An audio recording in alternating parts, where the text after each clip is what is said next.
Amém. Juízes 6, a partir do verso 11, o anjo fala com Gideão, diz assim: Então o anjo do Senhor veio e assentou-se debaixo do carvalho que está em Ofra, que pertencia a Joás, a Biezrita. Gideão, seu filho, estava malhando o trigo no lagar para o salvar dos midianitas. Então o anjo do Senhor lhe apareceu e disse: O Senhor é contigo, varão valoroso. Mas Gideão lhe respondeu: Ai, Senhor meu, se o Senhor é conosco, por que tudo isto nos sobreveio? E o que é feito de todas as suas maravilhas que nossos pais nos contaram, dizendo: Não nos fez o Senhor subir do Egito? Porém agora o Senhor nos desamparou e nos deu na mão dos midianitas. Então o Senhor olhou para ele e disse: Vai nesta tua força e livrarás a Israel da mão dos midianitas. Porventura não te enviei eu? E ele lhe disse: Ai, Senhor meu, com que livrarei Israel? Eis que minha família é a mais pobre em Manassés, e eu o menor na casa de meu pai.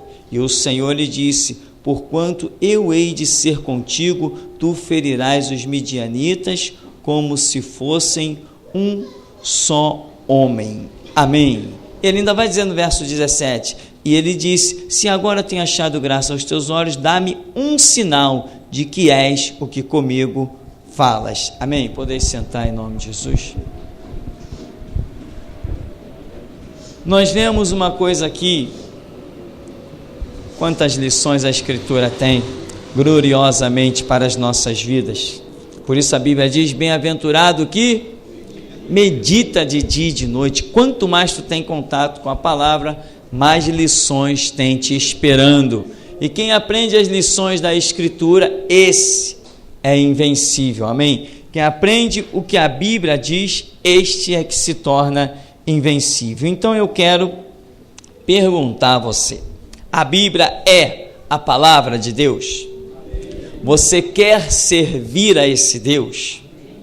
O seu entendimento já chega a tal ponto que você não procura um Deus para simplesmente te abençoar no mundo, mas um Deus para contar contigo no mundo. Muitas pessoas estão por aí vivendo um evangelho de Deus vai me abençoar. Vai me abençoar o quê? Vai me abençoar para eu ter um bom emprego, ter um bom salário, ter uma boa casa, ter um bom carro, ter. Mas Jesus falou: a vida de qualquer homem não consiste na abundância dos bens que possui. Mas as pessoas estão por aí se iludindo. Enquanto existir homens sobre a face da terra, esta ilusão também existirá a tal ponto que a grande oferta de Satanás é os bens da terra. Então, a Bíblia é a palavra de Deus. Deus não está procurando pessoas só para abençoar nessa terra. Ele está procurando pessoas com as quais ele possa contar. Sinceramente, irmão, você poderia dizer nessa noite: Deus, conta comigo? Você tem ideia do peso que tem essa frase? A sua vida vai virar de cabeça para baixo. Ela não vai ser nada do que você pensa. Porque está escrito: os meus pensamentos não são os vossos, nem os meus caminhos são os vossos. Os meus pensamentos e os meus caminhos são mais altos que os vossos. Então, quando você diz para Deus: eis-me aqui, meu irmão, se você realmente aceita, pode se preparar para Deus virar a sua casa de cabeça para baixo e deixar cair tudo que não presta. Deus não pega a obra para fazer pegar a base lá e levantar alguma coisa. Ele parte desde a base. Ele racha com tudo.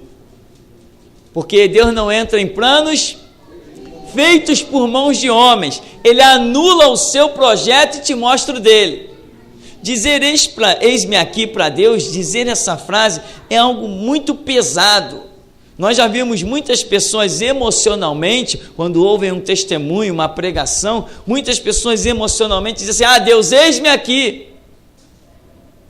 Coitado, eis-me aqui. Tem nem ideia do que é isso. Vai ver o que foi o eis-me aqui de Pedro, o eis-me aqui de Estevão, o eis-me aqui de Paulo. Vai ver o que foi o eis-me aqui desses homens, de Isaías, Jeremias, Neemias. Vai ver o eis-me aqui deles. Mas a pessoa diz aqui, não, poxa lá, aquele homem lá, ele começou do zero, não tinha nada, e Deus o abençoou, e Deus o prosperou. Então, Senhor, eis-me aqui. Muitas vezes, meu irmão, quem conta a bênção, conta o princípio e o fim, não conta o meio. Aí o camarada, eis-me aqui, quando ele está no meio, que não contaram para ele, ele desiste. Mas você tem visto a realidade nua e crua. Nós temos apresentado para você os mártires da história do Evangelho. Nós temos apresentado para você uma realidade do Evangelho que antes você não ouvia. Você estava acostumado com o Evangelho mamão com açúcar, beleza, todo mundo vai para o céu, estou na igreja, estou salvo. Nesse lugar você aprendeu uma frase diferente. Estar na igreja pode ser o seu caminho para o inferno, amém? Agora, só aqui você ouve essa frase, só aqui. Dizer que estar na igreja pode ser a sua porta do inferno, só aqui você ouve isso. Mas nós temos explicado o porquê disso. Então, observa aqui, o que eu queria, pela graça de Deus, algo que ficou na minha cabeça desde ontem e hoje, o dia todo, eu falei, então, Senhor, tem um plano, né? Queríamos falar sobre a questão de um chamado ministerial. Primeira coisa que queremos enfatizar, a frase que ficou na minha cabeça todo esse tempo foi o seguinte: o chamado de Deus não é quando eu me vejo capaz.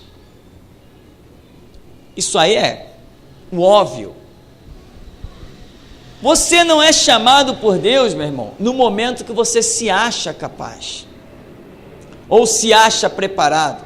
O que nós estamos vendo? Na verdade, eu vejo essa palavra como um alerta para que todos nós tenhamos paciência, calma. E você é testemunha de que as minhas mãos estão limpas, porque dia a dia eu tenho dito, irmão, ora e busca a direção de Deus.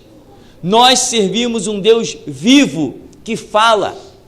Nós não servimos mais o Deus do espiritismo, nem o Deus do catolicismo, que tem boca, mas não fala, tem pés, mas não anda, tem mãos, mas não apalpa, tem ouvidos, mas não ouve, olhos, mas não vê, nariz, mas não cheira, boca, mas não fala. O nosso Deus é vivo. Então você é testemunha, o tempo que você estiver nesse ministério, de que nós temos falado, irmão, tem que buscar a direção de Deus, tem que ver o projeto de Deus. Mas muitas pessoas, meu irmão, estão achando que, por exemplo, eu tenho 20 anos de igreja, está na hora de eu fazer alguma coisa. Não, se Deus não te chamou com 20 anos para fazer, não faça. Continue na posição que Deus separou para você. O chamado de Deus não é para aqueles que se veem capazes. Nunca foi na história da humanidade.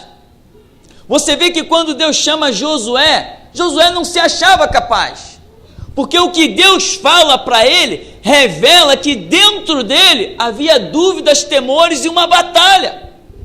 Deus diz o que para Josué? Josué, olha, meu servo Moisés é morto, levanta aí, dispõe-te, tu farás este povo herdar a terra que eu jurei a seus pais que lhes daria, mas sê forte e corajoso, não pasmes, não te espantes, não te atemorizes, porque o Senhor teu Deus é contigo. E Deus repete isso para Josué várias vezes, dizendo, olha, não tema, ser corajoso, se esforça, não tema, e Deus sai repetindo isso, porque existia temor, medo dentro de Josué. Ele viu Moisés quase ser apedrejado, ele viu a nação se levantar contra Moisés, ele viu o que acontece com o líder.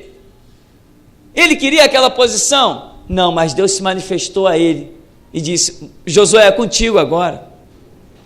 E Deus dá uma direção para ele, olha, tão somente não te aparte do livro da lei, tal como meu servo Moisés te ensinou, tenha o cuidado de guardar todas as palavras para que prudentemente te conduzas e faças prosperar o teu caminho. Ou seja, irmão, quando Deus te chama para o ministério, Ele te dá a direção. Irmão, não saia da direção. Ministério não pode sofrer mudança. Ministério é algo trazido pelo Espírito Santo para agir numa dispensação específica. Ministério não pode sofrer mudança. Você não pode começar de um jeito e acabar de outro. Ministério não pode. Quando Deus te levanta dentro de uma dispensação com um propósito, se não mudar a dispensação, você tem que ser sempre aquilo. O que eu estou falando de não mudar a dispensação? Os judeus tinham chamado, não tinha? Veio Jesus e mudou a dispensação. Eles teriam que mudar. Mas enquanto a dispensação da lei não mudou, eles tinham que ser sempre a mesma coisa. Então, se não houver a mudança de uma dispensação, e mudança de dispensação é mudança que Deus faz e não homens. Então, se Deus te chamou, meu irmão, numa posição, se Ele próprio não te mudar, não tente mudar. É isso que Deus diz para Josué. Olha, Moisés já te deu a direção, anda nela, medita no livro da lei de dia e de noite. Vamos voltar aqui para Gideão. Ele diz: ai, Senhor meu, Senhor é conosco? Por que tudo isso nos sobreveio? Que foi feito das maravilhas que nossos pais nos contaram, dizendo: não nos fez o Senhor subir do Egito? Porém agora o Senhor nos desamparou e nos deu na mão dos midianitas. Então o Senhor, aquele que está falando com ele é o Senhor, olhou para ele e disse: vai nessa tua força, livrarás Israel da mão dos midianitas, porventura não te enviei eu? Aí ele diz: ai, Senhor meu, com que livrarei a Israel? Meu irmão, olha a característica de um homem chamado para um ministério. Deus te chamou, irmão. Olha nas tuas mãos, o que você tem? Entende o que Gideão fez? Gideão olhou para si e falou: não, peraí, com que eu livrarei? Eu não tenho condição nenhuma, eu não me acho capaz de nada. Com que? Olha, eu vou dizer uma coisa para você aí que está falando comigo. Gideão, né, bate aquele papo e diz assim: olha, a minha família é a mais pobre em Manassés, e eu, o menor na casa de meu pai. Entende, meu irmão?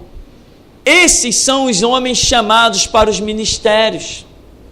Aqueles que não se olham em recursos, não se olham em condições, mas se acham sempre os menores.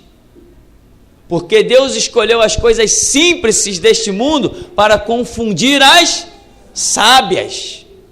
Esse é o chamado. Tem pessoas por aí quebrando a cara. Isso vai existir enquanto existir igreja sobre a face da terra. Vai ter crentes quebrando a cara. Por quê? Eu já fiz seminário, então eu sou capaz. Não, seminário nunca capacitou ninguém para nada. A manifestação de Deus é que capacita. Lá em Isaías capítulo 6, nós não vemos Isaías fazendo nenhum seminário, amém? Mas vemos ele sendo capacitado, entende, meu irmão? Muita gente está confundindo, está achando que a capacitação pode vir por um processo natural, por uma ministração de homens. Não, você pode estar aí no banco, ou de alguma maneira, seja como for, mas quem está tratando contigo é o Senhor. Se Ele não estiver tratando contigo, ninguém está tratando contigo. E não adianta querer correr. Você jamais fará que o teu ministério se cumpra. Só quem pode fazê-lo é Deus.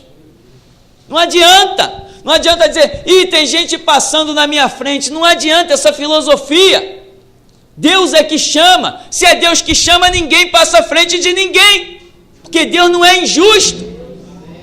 As pessoas dizem: não, quem chama, quem capacita é Deus, mas às vezes se sente humilhado, se sente deixado para escanteio. Não, se é Deus que chama. Aí, você vê que Isaías, no capítulo 6, que acontece o chamamento de Isaías, ele diz, logo no verso 4, ele diz: os umbrais das portas se moveram com a voz do que clamava, e a casa se encheu de fumaça. Então disse eu: ai de mim que vou perecendo, porque eu sou um homem de lábios impuros e habito no meio de um povo de impuros lábios, e os meus olhos viram o Rei, o Senhor dos Exércitos. Característica de mais um homem chamado por Deus, se achando o quê? Um miserável, um desgraçado, um pó, um nu. Foi nesse que Deus pôs os olhos e disse: é aquele ali que eu preciso, é aquele ali que eu quero. Ele não está querendo ser nada, é aquele que eu quero. Aí está dizendo: ai de mim, eu tenho lábios impuros, ou seja, eu estou frito, estou perdido, e eu ainda estou tendo essa visão aqui. Entende, meu irmão, o que é você? Um pecador, lábios impuros, mas Deus está te dando uma visão. É isso que vai te capacitar. Não importa quem você é, importa se Deus está se manifestando a você. Você pode ser o menor em Manassés, a tua família mais pobre, não interessa, você pode ser de lábios impuros, pesado de língua, pesado de boca, mas se Deus está se revelando a você, a sua visão será maior que todos. Isso é ministério. Isto é ministério. Ministério é andar na própria visão que Deus te concede, nunca andar na visão dos outros. O que é isso? Como você vai conseguir isso? Andando no centro da vontade de Deus, perguntando: vou para a esquerda, vou para a direita, para onde eu vou, Senhor? É assim que você vai conseguir descobrir o propósito de Deus contigo.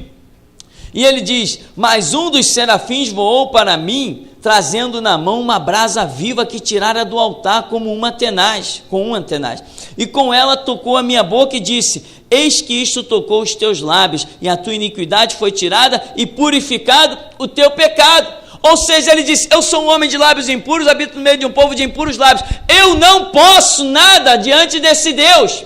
Deus o capacitou, como diz a Escritura: posso todas as coisas em Cristo que me fortalece. Quando Cristo que me fortalece, meu irmão, um chamado ministerial, nenhum ser humano o pode exercer se Deus não o capacitar.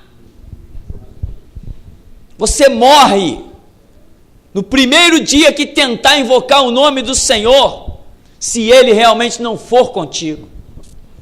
Você morre no primeiro dia que tentar pregar o Evangelho, se Ele não tiver te mandado pregar, e Ele não mandou todo mundo, não.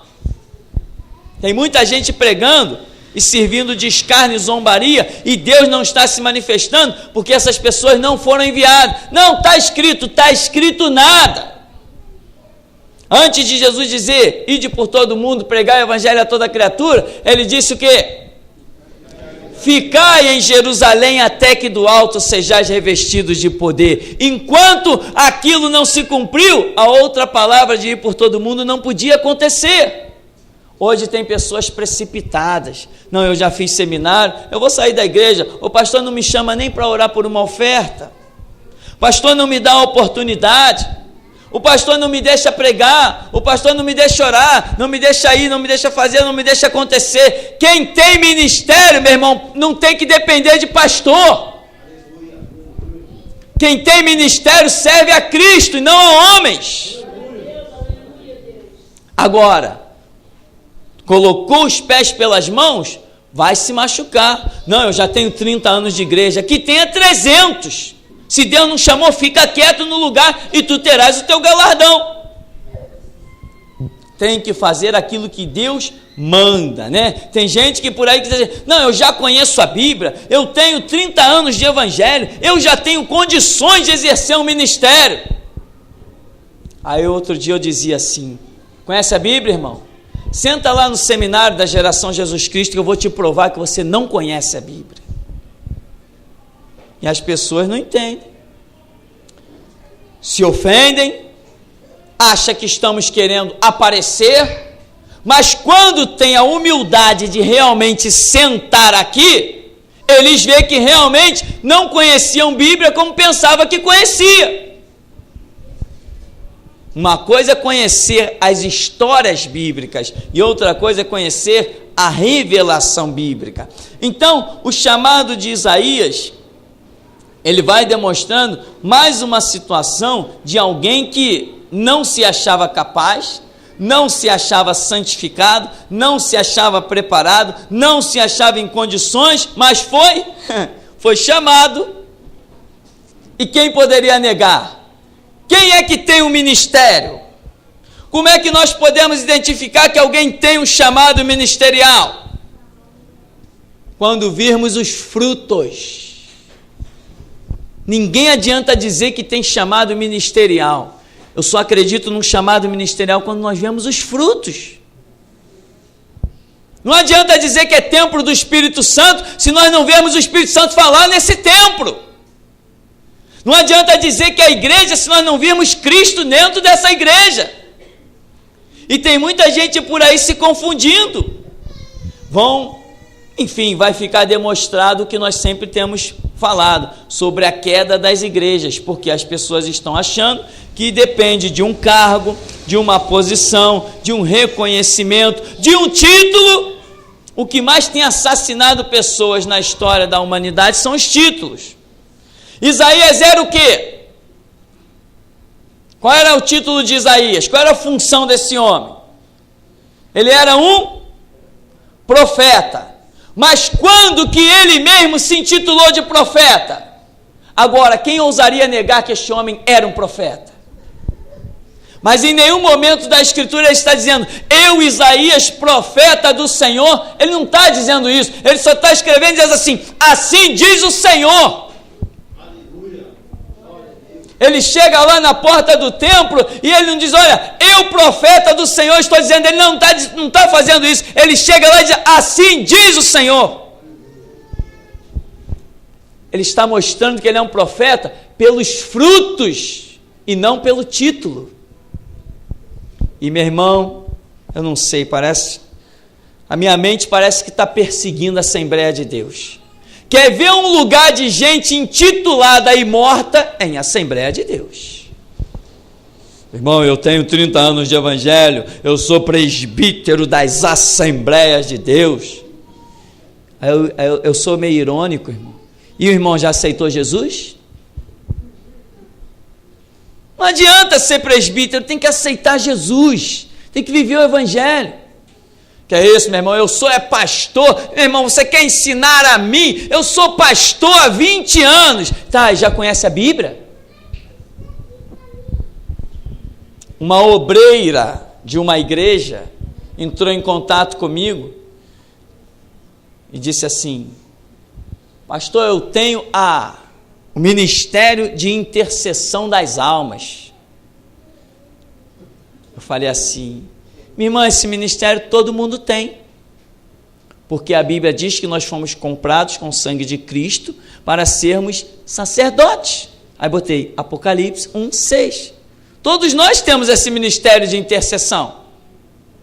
Pastor, não estou entendendo. Eu falei, eu vou explicar com todas as letras. Você não tem ministério nenhum. Quanto tempo você tem de convertido? 2 meses. Eu falei, você não tem ministério nenhum, porque com 2 meses você ainda nem leu Mateus. Ela ainda não tinha nem lido que no livro chamado, esse livro de capa preta, aqui na capa está escrito Bíblia, nem isso ela não tinha lido, era membro da Universal. Quando eu comecei a falar umas verdades, ela falou assim, agora eu estou entendendo porque que a minha vida está uma desgraça. Falei, é justamente porque você está ostentando um título de algo que você não é. Então, meu irmão, ministério não é título. Se alguém me chama de pastor ou não, isso não vai influenciar no que eu faço ou no que Deus me mandou fazer. Se você é servo de Deus, isso é o bastante. Se você ouve Deus e executa as palavras do Senhor, isto é o bastante. Vê que aqui no verso 6, está falando que um dos serafins voou e foi lá e operou algo sobrenatural na vida de Isaías. Irmão, ministério tem que ter impacto com o sobrenatural. Quem não tem impacto com o sobrenatural não tem ministério. Deus já te deu uma visão, Deus já te deu um sonho profético, você já ouviu a voz de Deus, você já abriu a Bíblia e já viu as letras pularem de um lado para o outro e o Espírito Santo falar contigo, já teve um impacto com algo espiritual e sobrenatural? Se não teve, não tem chamado ministerial. Estamos aqui, irmão, para anular as ilusões, aquilo que durante milênios destruiu a igreja de Jesus Cristo. Alguém fica impactado com os CDs, aciona lá o site, aí entra na internet para falar comigo e diz assim: você é crente? Aí eu digo assim: sou. Não parece. Aí eu digo assim: fazer o quê, né? Não interessa quem me considera crente. Se quiserem me chamar de espírita ou de católico, não interessa o título que vão me dar, as minhas obras me seguirão. Não interessa o título que o mundo me dê, as obras que vão me seguir é que vão me colocar diante do Todo-Poderoso, que era, que é e que há de vir, e Ele é que vai bater o martelo e dar o veredito a respeito da minha vida. Eu não devo satisfação a ninguém. Foi bom usar essa frase. Você ainda deve satisfação a alguém, meu irmão? Então não tem ministério. Se você deve satisfação a alguém, você não tem ministério. Como diz na gíria popular, quem tem rabo preso não tem ministério. Você tem que ser livre, solto, não dever nada a ninguém. Não dever nada a ninguém. Entende, meu irmão? A não ser o amor que cada um presta. E Paulo diz, né? Devamos sim uns aos outros o amor, só isso. Mas nunca engula uma palavra porque tem dívida, seja lá com quem quer que seja, aliança ou por aí afora. Então Isaías está dizendo: com ela tocou a minha boca e disse: eis que isto tocou os teus lábios, a tua iniquidade foi tirada, purificado o teu pecado. Depois disso, no verso 8, ouvi a voz do Senhor que dizia: a quem enviarei? Quem há de ir por nós? Então disse eu: eis-me aqui, envia-me, Senhor. Agora ele entra de sola, todo convicto: eis-me aqui, Senhor, envia-me a mim. Por quê? Porque primeiro Deus se manifestou e o capacitou. Deus o capacitou a servi-lo. Entende, irmão? Não podemos servir a Deus sem primeiro ser capacitado por esse Deus. Deus nos chama, nos capacita e nos envia. Como é que você vai dizer: eis-me aqui, Senhor, envia-me a mim? Se Deus não te capacitar para isso realmente. Agora, a confiança de Isaías, no verso 8, é bem diferente de quando Deus começa a tratar com ele, no verso 5. No verso 5 ele está dizendo que ele é o resto, ele é o lixo. Ele não tem condição para nada, mas houve uma operação espiritual, aí ele tem confiança no verso 8 de se apresentar perante o Senhor. Então, meu irmão, Deus está tratando na sua vida com o sobrenatural. Irmão, vamos apelar logo para a ignorância espiritual. Você tem tido sonhos proféticos? Você tem tido visões espirituais? Você tem ouvido vozes do além que você sabe de quem são elas? Você tem sentido a presença sobrenatural te envolvendo? Ou seja, você vê que entre o chamado de Isaías, que ele se acha um zero à esquerda, até a convicção dele em dizer: eis-me aqui, está acontecendo um tratado, um mover espiritual. Você tem que estar dentro desse mover, para que depois você diga: eis-me aqui, e o Senhor te envie. E eu pergunto: como é que vai a sua vida? Você, quando abre a Bíblia, você sente um imã te atraindo para dentro dela? Você está em contato realmente com esta palavra? Ou ela está apenas ocupando um espacinho lá na sua estante? Então, meu irmão, para nós concluirmos, vamos voltar a lembrar de Gideão, que era aquele homem que não se achou capaz de nada. Dentro dele existia aquilo que Deus precisava. Mas enquanto Deus não foi lá tratar com ele, o anjo do Senhor, ele não foi a parte alguma. Ele tinha o que precisava. Quando ele diz assim: olha, o que foi feito da história que os nossos pais nos contaram, que nos fez subir do Egito, o anjo, diz a Bíblia, que o anjo do Senhor, que é Jesus, na sua forma pré-encarnada, forma angelical, o anjo do Senhor, que é Jesus, olha para ele e diz assim: opa, é isso aí que eu quero, vai nessa tua força. Você tem algo aí dentro de você, meu irmão, que é o que Jesus quer, amém? Mas enquanto ele não se manifestar e disser, vai nessa tua força, eu te aconselho, não vai. Não vai, porque a história vai ser diferente, o resultado vai ser diferente daquele que você está esperando. Tem que esperar a manifestação do sobrenatural. Não vamos aqui especificar que tipo de manifestação é essa, porque o Espírito Santo tem a sua multiforme maneira de operar e jamais poderemos ousar determinar para ele como ele vai se manifestar, mas que só tem ministério aquele que tem o contato com o mundo espiritual, tem uma experiência com o sobrenatural. Isto é uma realidade na vida de todos aqueles que foram chamados. Adão tinha um ministério, ouvia a voz de Deus sempre na viração do dia. Gideão teve um ministério, o anjo do Senhor se manifestou a ele e falou com ele. Jeremias teve um ministério, contemplou visões tremendas e impactantes. Ezequiel está entre os cativos à margem do rio Quebar, lá em Babilônia. De repente ele olha para o céu se abre e ele vê aquele redemoinho, os 4 seres viventes, vê coisas tremendas.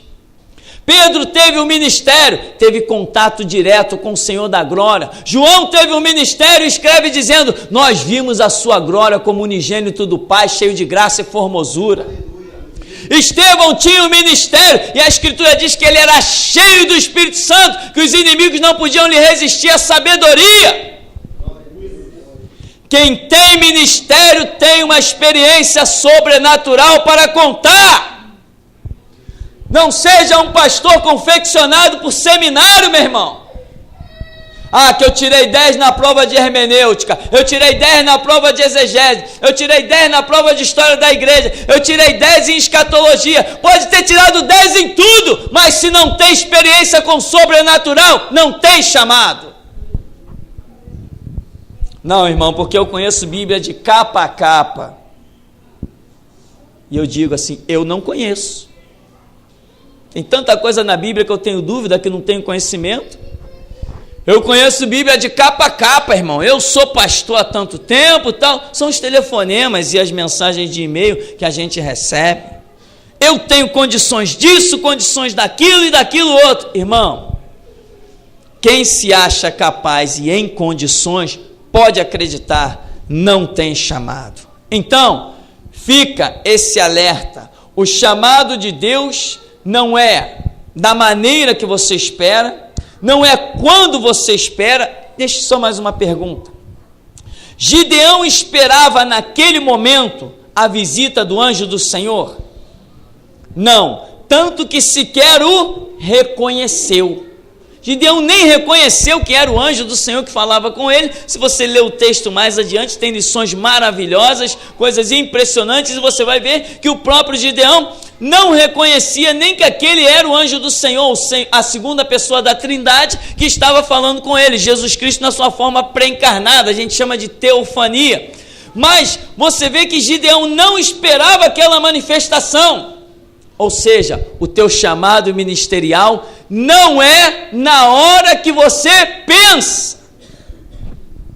Aí você diz assim, poxa pastor, eu estou com um projeto, eu creio que no ano que vem eu serei chamado por Deus para uma obra. Então espera o ano que vem, quantas vezes for necessário, até que Deus chame. Não vá sem Deus chamar, irmão. Estou te avisando. Porque essa palavra, mais uma vez, meu irmão, existe um negócio impressionante nesse ministério, para nós encerrarmos.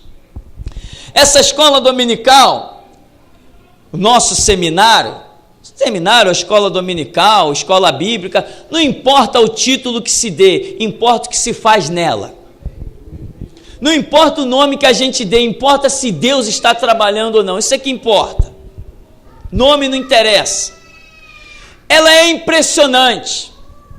Você deve ter visto que tem chegado gente de tudo que é canto. Pessoas de outras igrejas, eu não perco. Esse seminário aqui eu não perco. Eu nunca vi igual. O que acontece aqui não acontece em nenhum outro lugar. Nós sabemos disso muito bem. Só que as pessoas acham que poderão chegar aqui, adquirir um conhecimento e irão se exibir nas suas igrejas fracas e caídas. Sabe o que vai acontecer? Vão cair, vão ficar igualzinho às suas igrejas fracas e caídas. Porque o conhecimento de Deus não é para você se exibir, é para servir a Deus. Aí vem aqui, anota um monte de coisa, leva as aulas gravadas, quer levar? Pode levar. Leva, decora um monte de coisa e depois vai para suas igrejas repetir as minhas palavras. Quem repete as minhas palavras vai descer a cova. Só fica de pé quem recebe as palavras do Senhor Jesus. Quem repete as palavras do Espírito Santo, esses ficam de pé. Quem sai por aí repetindo palavras de pastor vai descer a sepultura, meu irmão.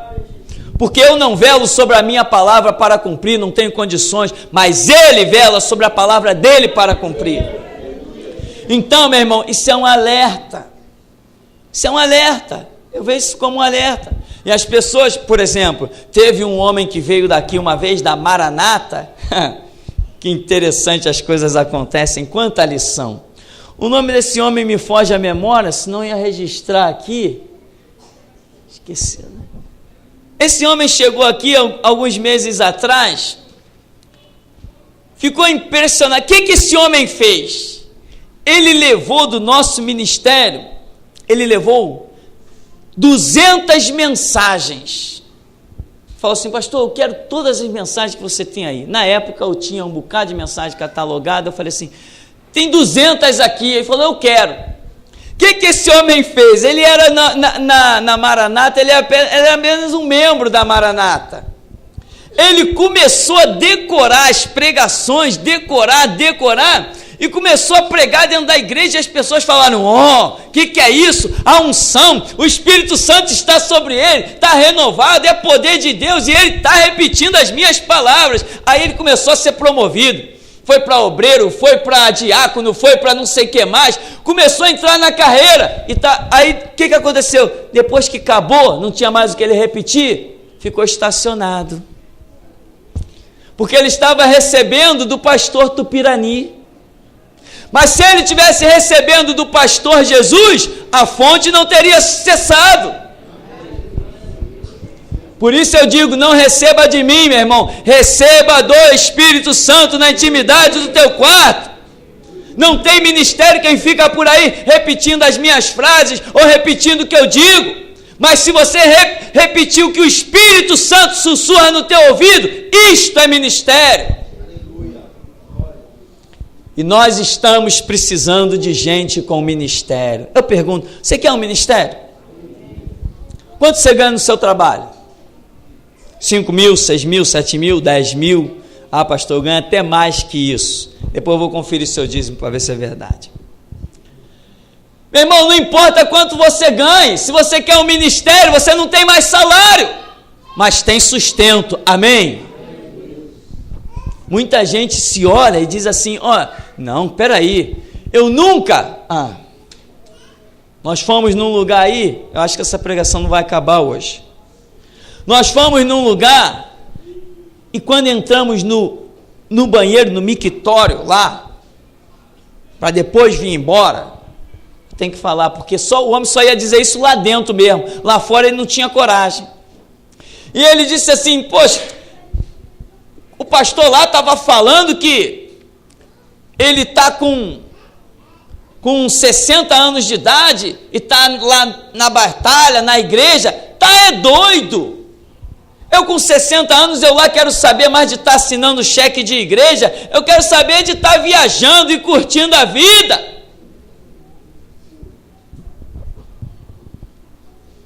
Ele tinha um ministério, ele era um pastor, ele tinha um ministério dado pelos homens, mas não dado por Deus. Você tem um ministério, meu irmão? Esquece curtir a vida. Você quer um ministério? esquece, vou curtir a vida. Quem tem ministério não curte a vida. Vem feriado prolongado aí, você escolhe para onde você vai, eu não. Entende? Ah, vamos marcar um passeio em tal lugar, marca você, eu não posso, irmão. Você quer ministério? Ministério nunca é aquilo que você pensa. Como eu sempre digo, para encerrarmos, hoje eu estou fazendo aquilo que nunca imaginei que fosse fazer. Estou vivendo da maneira que nunca imaginei que fosse viver. Eu queria servir a Deus, só que o que Ele me chamou a servir não é da maneira que eu pensava que ia servi-lo. Amém? Então eu aconselho você, busque um ministério. Não tem nada mais glorioso nessa terra que o ministério, porém saiba que os caminhos de Deus são diferentes dos seus. Amém? Senhor nos abençoe em nome de Jesus.